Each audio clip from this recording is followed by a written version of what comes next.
zotin Konjufca, në qoftë se unë jam problemi, mirë po këta me atë logjikën e tyre, domethënë që nuk e di as ku do t'i çoj, se unë nuk e kuptoj domethënë një parti politike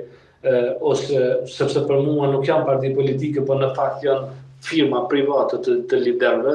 dhe kanë borde udhëheqëse, nuk kanë as këshilla kombëtare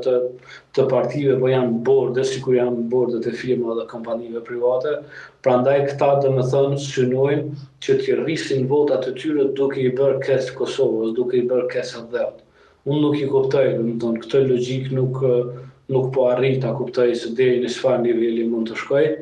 por ajo që mund të them është ajo që e kam thënë edhe më herët në studion e juaj, që pavarësisht kush ndërton qeveri me këtë brum që ka dëftuar në Parlamentin e Kosovës, do të jetë një qeveri që nuk mund të garantoj as zhvillim ekonomik, as stabilitet, as shëndim të ligjit, nuk mund të ketë as